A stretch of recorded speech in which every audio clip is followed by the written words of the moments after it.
અને ઘણીવાર વૃદ્ધ માતા પિતાના કંઈક સ્વભાવ પ્રકૃતિ હોય તો એને પણ સહન કરવા જોઈએ. પછી દીકરા કે દીકરાની વહુ એમ બોલે કે બા આવા છે ને બા આમ કરે છે ને બા આમ બોલે છે ને બાપુજી આમ કરે છે ને કરે. વૃદ્ધ છે, અત્યારે એની ઉંમર થઈ, અમુક પ્રકૃતિ સ્વભાવ હોય એ સહન કરવા જોઈએ. જ્યારે આપણે દીકરાઓ બધા નાના હતા તેથી આપણે પથારીમાં લઘુ કરી લેતા, એકી કરી લેતા, ત્યારે માં રાત્રે ઊભી થઈ આપણને એમાંથી ભીનામાંથી કાઢીને કોરામાં હુવડાવતી હતી. આપણે પાટા મારતા હતા, સ્તનપાન કરતા બટકા ભરી લેતા હતા, કેટલી ચીજો વસ્તુઓને તોડતા હતા, ગમે એવા તોફાન કરતા હતા, બાજુના છોકરાઓની હારે બાંધીને આવતા હતા, બાજુના લોકો ફરિયાદ કરવા આવતા હતા, એ માં ને બાપ સાંભળતા હતા. એણે આપણા નાનપણમાં ઘણા પ્રકૃતિને સ્વભાવોને સહન કર્યા છે. તો અત્યારે વૃદ્ધાવસ્થામાં એનામાં કોઈક સ્વભાવ પ્રકૃતિ હોય તો એને આપણે પણ સહન કરવા, એ સહન કરવા પડે ભાઈ. અને એક પ્રસંગ મને બહુ ગમ્યો છે એટલે હું વારે વારે કહું છું.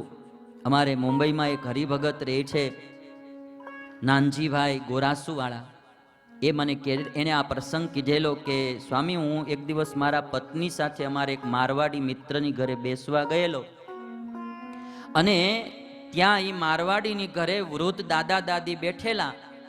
એટલે મારા ઘરવાળાએ એ મારવાડી ભાઈની પત્નીને પૂછ્યું કે સાસુ સસરાને તમે તમારી ભેગા રાખો છો? અને ત્યારે મારવાડી બેને એટલું કીધું હતું કે અમે સાસુ સસરાને અમારી ભેગા રાખતા નથી, અમે અમારા સાસુ સસરાની ભેગા રહીએ છીએ. વાત બહુ નાની નથી, બહુ મોટી છે. અમે અમારા સાસુ સસરાને અમારી ભેગા નથી રાખતા, અમે એની ભેગા રહીએ છીએ. આ બધું અમારા સાસુ સસરાનું છે, અમે એની ભેગા રહીએ છીએ. અને જો બહેનોએ એક વિચાર ખાલી કરે ને કે આ મારા સાસુ સસરાએ બીજું કાંઈ આપ્યું હોય કે ન આપ્યું હોય, પણ એણે જે આ મારો ધણી છે ને એ ધણીને જન્મ આપ્યો છે, આ કોઈ નાનું યોગદાન નથી, એટલું વિચારે ને તોય સાસુ સસરાની સેવા કરવાનું મન થાય. માટે આપણી હિન્દુ સંસ્કૃતિમાં માતા પિતા અને સાસુ સસરાઓ એ વૃદ્ધાશ્રમમાં ન જવા જોઈએ, આદરથી ઘરે રહેવા જોઈએ, એના હૈયા ટાઢા થવા જોઈએ. માતા પિતા બીમાર હોય, સાસુ સસરા બીમાર હોય, એને રોજનું 2-3 વાર પૂછવું જોઈએ કે તમારે બા શું જમવું છે, બાપુજી તમારે શું ખાવું છે. દીકરા દીકરાની વહુએ ઘડી પગ દબાવવા જોઈએ, થોડી વાર માટે એની પાસે સત્શાસ્ત્રનું વાંચન કરવું જોઈએ. સ્વામિનારાયણ સંપ્રદાયમાં ઘણા આજે બી કળયુગમાં એવા હરિભક્તો છે કે એના મા બાપની એવી સેવા કરે, આખો દિવસ ભક્ત ચિંતામણીના પાઠ થયા કરે, હરિસ્મૃતિના પાઠ થાય, પિતાજી ખાટલામાં સૂતા હોય, દીકરો પાસે બેઠો બેઠો સત્શાસ્ત્રનું વાંચન કરતો હોય અને બા બાપુજીને સંભળાવતો હોય, ત્યારે એના બા બાપુજીની બહુ રાજીપો થાય.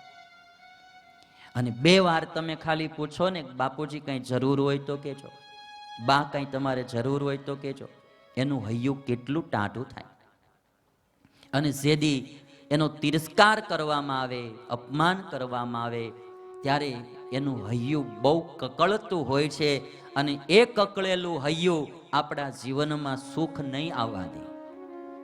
એટલા માટે એમ કહેવાય કે કોઈ બહુ સુખી હોય ને તો લોકો એવું કહે છે કે એને પૂર્વજોની પુણ્યાઈ છે ભાઈ, એને ગઈઢિયાના આશીર્વાદ છે એટલે આજ સુખી છે.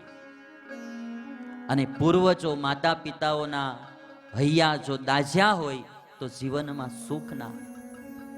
મેં કેલેન્ડરમાં વાંચ્યું હતું કે માતા પિતાને 2 વાર બહુ મોટું દુઃખ થાય, એમાંય તે પિતા હોય, બીજા તો ઘણા દુઃખના પ્રસંગો આવતા હોય, પણ 2 પ્રસંગમાં માતા પિતાને અતિશય દુઃખ થાય.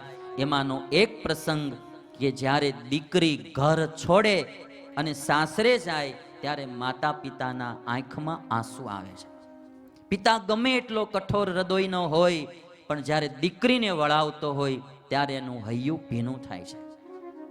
જ્યારે દીકરી ઘર છોડે ત્યારે મા બાપની આંખમાં આંસુ આવે છે, અને જ્યારે દીકરા તર છોડે ત્યારે મા બાપની આંખમાં આંસુ આવે છે. દીકરી ઘર છોડે અને દીકરા તર છોડે. ભૂલો ભલે બીજું બધું, મા બાપને ભૂલશો નહીં. અગણિત છે ઉપકાર એના, એ હવિસરશો નહીં. પુનિત મહારાજની આ પંક્તિઓ વર્ષોથી ગવાતી આવે.